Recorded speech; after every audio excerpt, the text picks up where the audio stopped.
Welcome to ReSounding, a podcast exploring the power of the arts in advocacy and in action. We talk with artists and activists, taking a deep dive into questions surrounding the causes of displacement, the strength and the vulnerability of people on the move, and the potential of the arts to shine a light on social injustice and impact people's lives for the better. This month we spoke to Victoria Burns, the coordinator of Culture Declares a Climate and Ecological Emergency, about the power of culture to generate hope in the face of global scale issues. Good morning, Victoria. Pleasure to meet you, and thanks for joining us today. It's my pleasure. Perhaps we can begin, if you can just explain for us Culture Declares Emergency, this organisation that you're part of. Yeah, for sure. So we think of it as a movement rather than an organisation, and actually that's one of the kind of principles of the movement is a kind of prefigurative way of organising in such a way that it's sort of non-hierarchical, it's very distributed, very democratic, and we have a whole kind of structure that supports that. So yeah, more of a movement than an organisation. So it's the cultural response or the cultural sectors and beyond. We have a very broad kind of definition of culture, which is constantly being debated from sort of the cultural sector right through to faith groups. And actually each hub has perhaps a different kind of definition or engages differently with their communities around culture. So, we have people from like the Tate, Anthony Gormley, right through to sort of, craftspeople and faith groups like the Quakers. So it's a very broad understanding of what culture is, which is quite important. So we started 2 or 3 years ago with a group of people who got together around there were lots of the local authorities were declaring climate emergency. Mm-hmm. It started off as a kind of desire to hold those organisations or those local authorities to account. And it was very successful very quickly. There was an event that ended up in the Tate. And from there, a lot of the cultural organisations declared a climate emergency. And from that, sort of a number of individuals. So we've now got pushing 2,000 individuals and organisations who have declared climate emergency. And we're very sort of open about what the declaration is. There is a template on the website that you can have a look at, but we encourage some sort of commitment. And that's more or less easy for certain organisations because some of them have to take their whole kind of trustees, their boards with them, which obviously can be a more interesting kind of in-depth conversation about finance and, commitments to future engagement with, beyond sustainability, with regenerative cultures. With that broad definition of culture that you have, you described a real range of organisations that have declared emergency with you. Yeah. That presumably means also a really broad range of action that comes from those declarations. Yeah, that's true. And as you say, according to the structure of the different organisations, the size, the funding of those organisations can be problematic, of course. We know that sometimes even funding of organisations is linked to the causes of climate emergency. Yeah, absolutely. Can you give us some examples of organisations navigating that? Yeah, that's a really interesting question, and it's something that we're focusing in at the moment. And our attitude towards that is, progress, not perfection. We are all compromised, without doubt. So there's no blaming, there's no shaming. There's, everyone is embodying a dilemma, a problem, because there's no such thing as clean money. So it's a conversation we're actually having right now, which is and it's happening in different ways. There are 2 organisations, big cultural organisations that we're engaging with at the moment, one of which is trying to divest, the other is sort of questionable, and it's in the public arena. So it's the Science Museum and their engagement with Shell. So which is problematic for a lot of our declarers. It's compromising for their staff, and some of our declarers are contractors of theirs. It's resulted in a lot of very interesting conversations. Mm-hmm.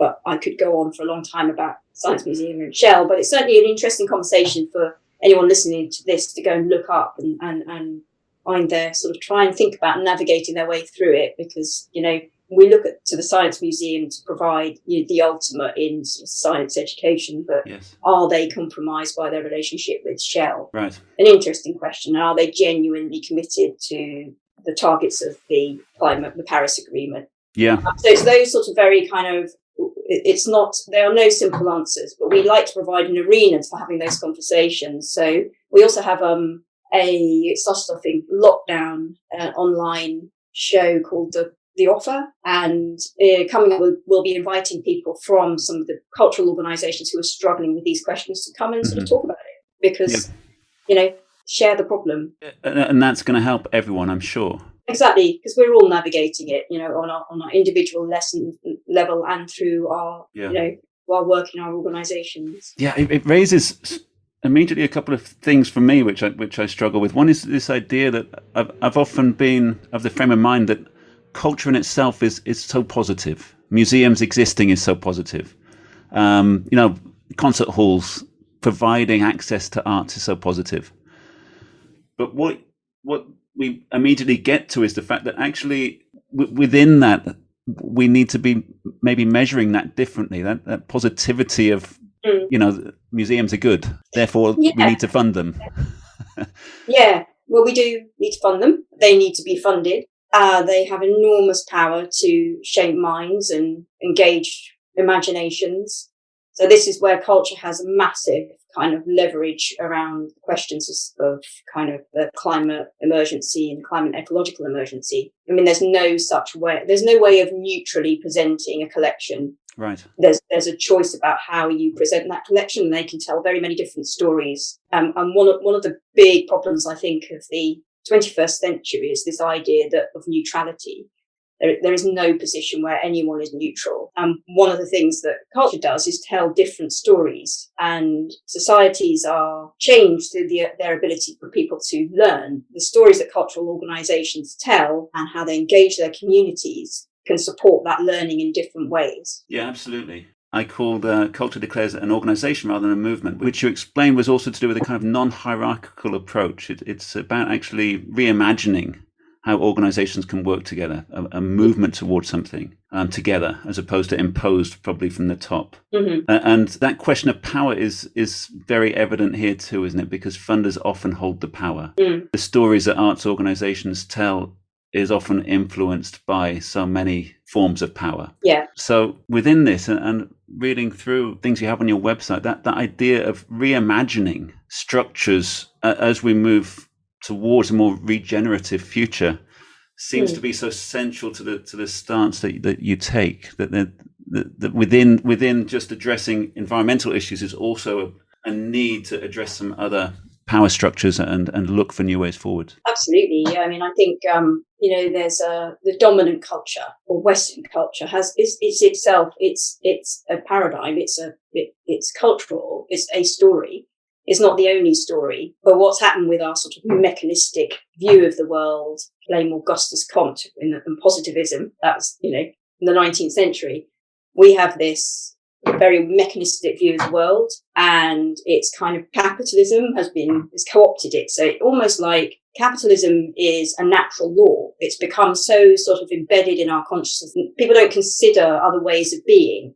And that's what arts and culture can do, is we can consider other ways of being in the world. And, what culture does is provide space to do that, to think about other ways of being. And, it's enormously powerful. I mean, I've just come back from the Green Man Festival, which is a fantastic coming together of different cultures, different generations. And it's enormously uplifting. And, just feel the power and the positivity and the love between people. I mean, it all sounds a bit sort of, hippie, but it's true. There are different ways of functioning together.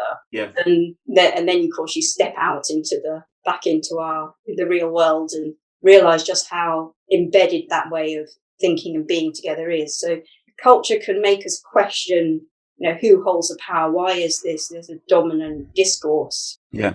And that's very connected to power and purse strings and, and the history of. Yeah. And who holds the truth, being able to actually speak a truth and be listened to have that truth actually broadcast, on a national broadcaster is really a step of power. I think it's really interesting what's going on at the moment with, the governments recognise the power of culture, and they really had the wind put up with them after the, George Floyd and the questioning of the whole push for decolonisation and the pulling down of statues. And their response has been to come down on the big cultural institutions and basically threaten them with having their funding withdrawn and telling them how they should handle contested heritage. So, there's a recognition of how powerful those stories, that storytelling can be. Yeah, I mean, you control the story, you control people. Yeah, and they don't want certain stories to be told. I mean, the National Trust started to try and tell different stories about how some of those huge country houses came about. Right. And to talk about, well, actually, some of this money came from sugar money. It came from slavery. And there was a backlash from, people in power telling them that we don't want to hear those stories. So, but why not? Critical thinking is vital. What are they afraid of? They're afraid of a different truth. Yeah.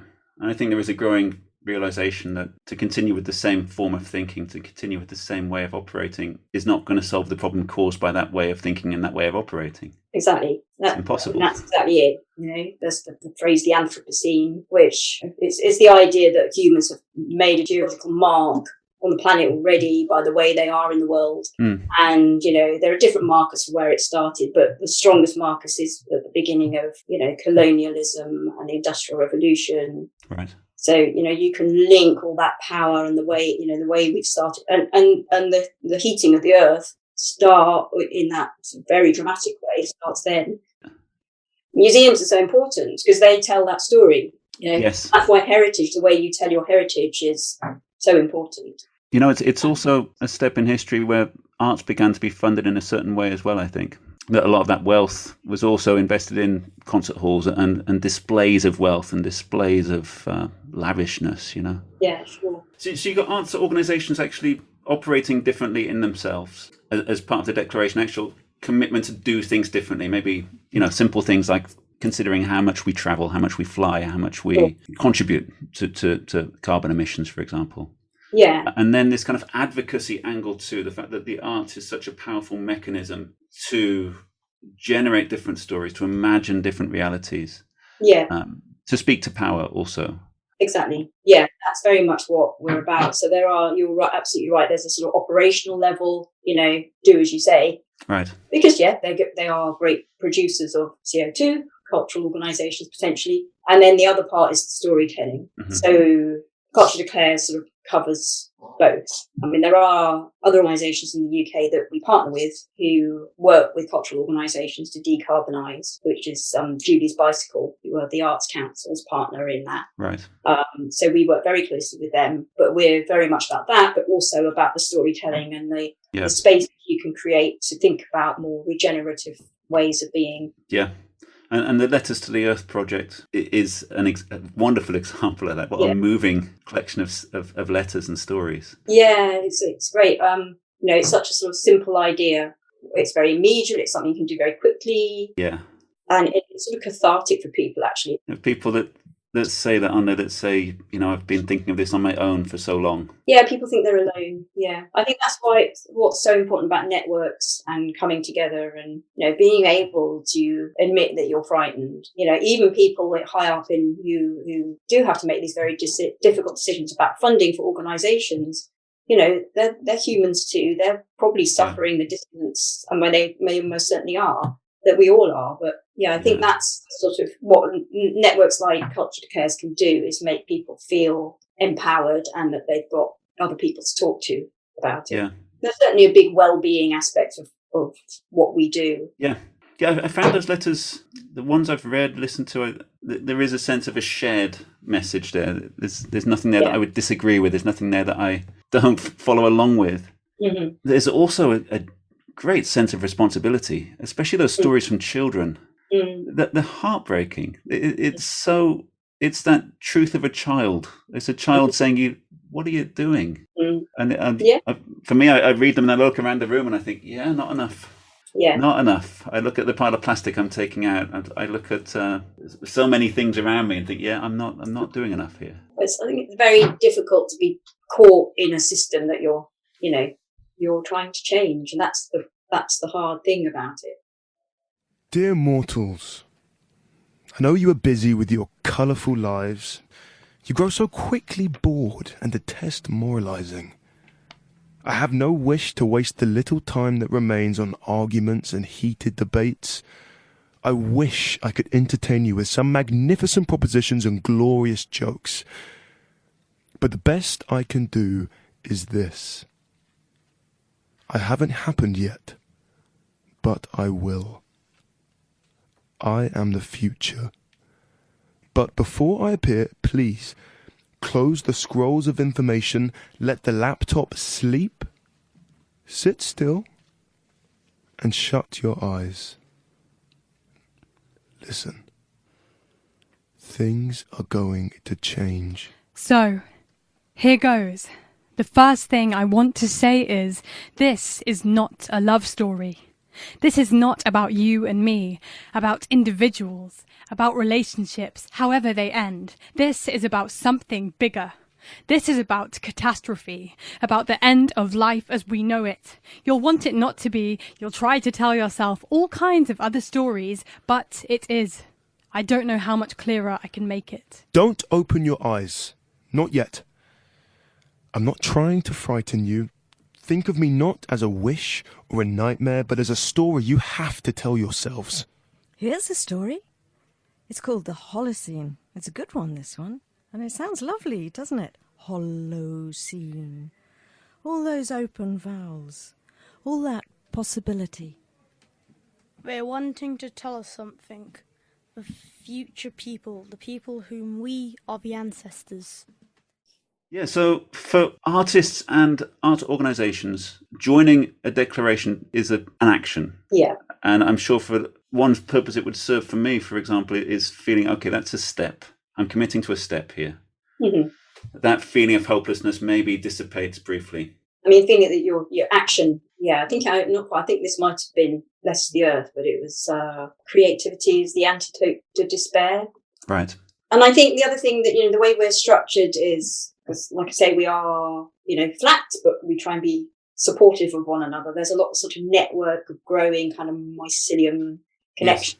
Yes. So we've now got hubs in Kirklees. That was our first one, which is a wonderful man called Mike Pryor started that. And he used Letters to the Earth as a one-off event, which pulled people together, and which was a great way of sort of a community coming together. And then from that, he started Kirklees Culture Declares. So they have a very sort of community-based, faith-based kind of idea of culture.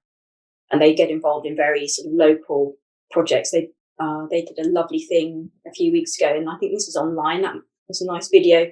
They created with the Children's Art School a cuckoo, which is a threatened species, but it was huge on the side of a hill on a farm out of reclaimed clothing. So one of the children drew a design, and they came together, which was a sort of an action, which ended up in this lovely piece of, an artwork. And I think at the moment they're engaged in saving or reclaiming some abandoned allotments. Right. So there's sort of actions like that. So each of the hubs has sort of a slightly different approach, different feel to it. There's Kirklees, there's one in the northeast now, one emerging in Birmingham, there's one in southwest in Bristol. I know that there are international ones forming, so Australia, Hamburg. If people want to get involved and find their local groups, or even start forming their local group, which could be as simple as, meeting up in a coffee shop initially. Yeah. Yeah. So your organisation is UK focused. Am I right in saying that the organisations that signed to your declaration are only UK organisations? Currently, only because we're here. Yeah. But it's not. We have people who attend our meetings from as far away as Australia. So that's not. That's only by. It's not because we're sort of policing the boundaries. It's just simply because that's how it started. Okay. We certainly encourage international groups to start, and that is happening now. So organisations or individuals from Europe or around the world listening to this can sign up to the declaration on your website? Absolutely. We're delighted, and anyone can join. Great. So we're thinking, as someone that works for an organisation, an arts organisation that is not focused on environmental crisis, climate emergency, as I look through lots of the statements that you make, they ring true, of course, for our work. I'm talking from Musicians Without Borders point of view, which is working with music and peace building and social change in post-conflict environments. But the principles, that music brings people together, culture renews and transforms, culture builds capacity for action. These are things which we also, of course, stand by and implement in our work, but towards different aims. And I think a lot of organizations, when they look at this, think, well, okay, that's maybe not what we do. Maybe that's outside our remit. Maybe that's, for someone else. And of course, there can be organizations with different expertise, and different organizations are set up more for advocacy or more for organizing protests, for example, and others are more grassroots. But I feel, or talking for myself, I do feel that that argument maybe no longer can be made, that this is all of our work. That whatever the organization was set up for, this actually needs to be at the heart of it at this stage, because it will cause war. Climate emergency will cause war. It will cause displacement. It will be a major source of disruption. So whatever cause you may have set an organization up for, we're affected, right? I don't think anyone is an out-and-out denier. Well, that it's happening. I guess certain people might deny it's human cause still, but, I think they're increasingly rare. I think there are people who are hopeless, feel a bit hopeless and find it very difficult to engage in. But I think most organisations will, alongside their, policies on racism or, inclusivity, will have a climate or environmental policy. I don't think this is any organisation is going to say, no, that's nothing to do with us. All cultural organisations have audiences and communities, and they will be concerns of their local communities. So there's a kind of artist question I have, that when I imagine musical projects that engage with issues of climate crisis or environmental change, often working at a grassroots level, working with people to create music around those subjects, often it can become quite literal. You end up with kind of lyrics which are, don't do this, don't do that, this is bad. Artistically too, I think there's a kind of line between quite literal, quite honest, and very abstract, and message getting a bit lost somewhere. I just wonder if you have any thoughts on that. That would be another level of action that I can think of. And you described, children creating the cuckoo as a really nice kind of hands-on experience, engaging with art as a way to feel something, to cross that line from science text to maybe more embodied emotional connection to something. I'm a producer, not an artist myself. I think it's not simply about, you must be writing a song about throwing away all your plastic, is it? It's about communities and about the different ways of relating to people. It's about, for organisations, about local concerns of their people, of their communities, I think. So I don't know for an individual singer-songwriter, but perhaps it's where you perform, or, how you perform, or, there isn't one route to taking action. It can be as, what do you say in your contracts? What's on your rider? You can put messages out in different ways to people. We think about quite a lot about individual practitioners and how they leverage change, or how they communicate, and they can do so to some extent with how they contract with bigger organizations. What you say on your rider, what you say in your contract, even if they don't get it, you're still sending a message. I don't want plastic in my dressing room, or right. Some people want to perform a paid show, and they'll alongside will want to do a free show for the community. Or, there are different ways of sort of, thinking about the very complicated causes of where we are. It's not simply about, driving a car a bit less. It's about how we relate to people in our communities, and how, creating a sort of kinder, less competitive, something that's sort of counter to what we're all told, that we have to compete or we have to make money, different stories that you can communicate and tell. Not simply in the work you make, but where you perform and how you contract and so on. Yeah, and culture in that broad sense is absolutely where that exists.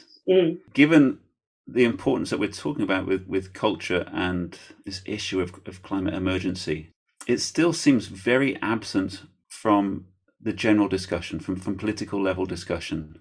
You spoke about Boris Johnson and his government being forced to acknowledge the role of story in the case of Black Lives Matter movement, for example, and the redressing of colonialism. But it still so often just seems absent from the way that people try to understand situations. And of course, culture is absolutely where understanding is formed.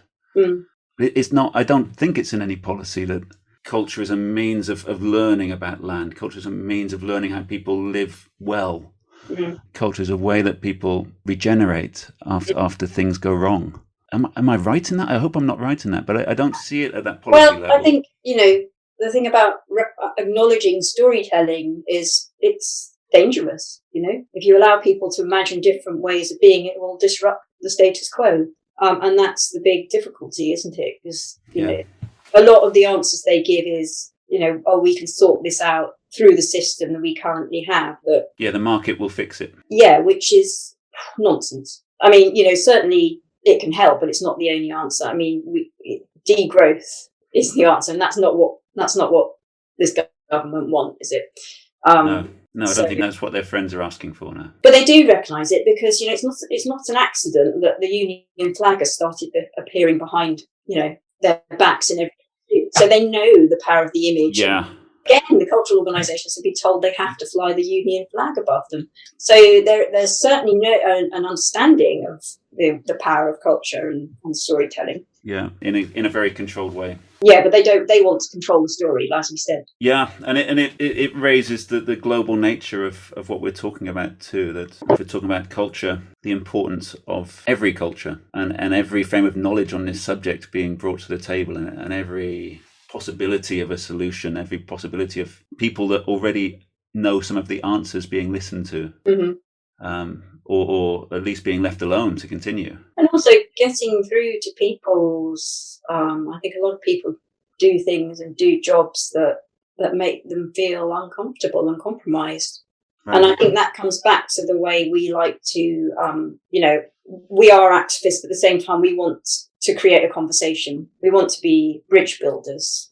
One of our biggest problems culturally is polarization and sort of binary conversations. Yeah. Culture and the arts are capable of sort of circumventing or communicating in a different way. I think, as we said before, there are people who are struggling personally with the sorts of decisions they're having to make. We're talking at a very important moment in this general conversation that we have the COP26 coming up in the UK. Mm-hmm. The IPCC report released the week before. The Extinction Rebellion happening in force this week. COP15, which I hadn't heard of even, which you drew my attention to, happening in September. Yeah. It feels to me like there's, again, the word movement and the feeling of how to gather that movement to influence seems to be the central question. And very interested to hear how you think of that we're talking at one point about really localized actions and then this collective coming together of quite powerful organizations at times within your number, alongside smaller organizations trying to form a collective movement together. Yeah. How do you see influencing this whole issue? Yeah. I think what one of the things that's important is obviously social media. That sort of creates the glue.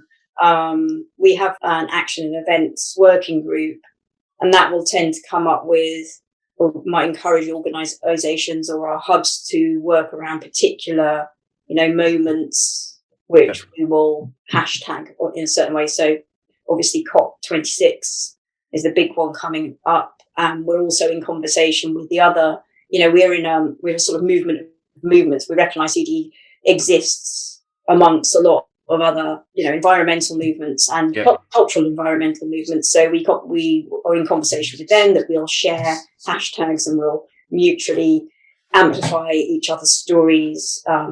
So that's the kind of how we create the momentum in the movement.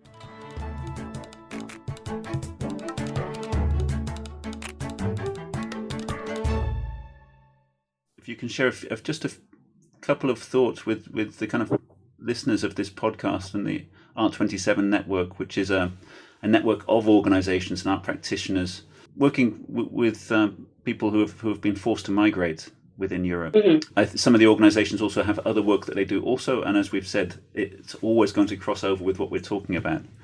But I wonder if there's just a couple of steps or piece of advice you could just leave us with, perhaps. Well, you can declare. You can come and declare with Culture Declares, and having done that, you could join some of our there's our regular offer, which is an online event. You could join Basecamp and get more deeply involved or meet people. You could find out where your local hub is, or whether there are other people in your area that would like to form a hub. Brilliant. I mean, we have a website which is going to get rebuilt quite soon, and within that, we hope there's going to be some sort of mapping element, so you can actually see where there are sort of groups or people or hubs forming. Yeah, I would say also people can buy the book. Letters to the Earth. Oh yeah, definitely buy Letters to the Earth. Write a letter to the Earth. Go and check out Letters to the Earth's website, their own website. It's a beautiful thing, really. It is a beautiful thing. Letters to the Earth is an embedded campaign, but there are always other campaigns going on from our other practitioners. Yeah. And followers on Instagram. And yeah, I would say very quickly after coming to your website, I followed a couple of trails and was linked up to other organisations which I found equally inspiring. Great, yeah. It's also very good just to visit and have a little poke around the toolkit and there's a lot of resources on that, and there's some really really great stuff that we're hoping to present in a slightly more engaging way. So there'll be pathways. What sort of declarer are you? And you'll get the information you need, the pathway. I got sucked in for a few hours. Yes, I should have been doing something else, but then I realised probably I should be doing this, actually. This is probably actually the pressing thing. Yeah. Yeah, and, anything you do is worthy and valuable, and please carry on doing it. Victoria, thank you very much indeed. My pleasure. It's been a real pleasure and inspiring to talk to you and meet you. And the same to you. Thank you for the opportunity. ReSounding is brought to you by the Art27 Network, a network of like-minded initiatives using art and culture to respond to the ongoing crisis of displacement of human beings in Europe and around the world. To find out more and to join our growing network, you can visit our website, art27.art, or follow us on Facebook at art27. This podcast was produced and edited by Ed Holland. The theme tune was written by Matteo Galesi in collaboration with SYNCR. Thank you for listening.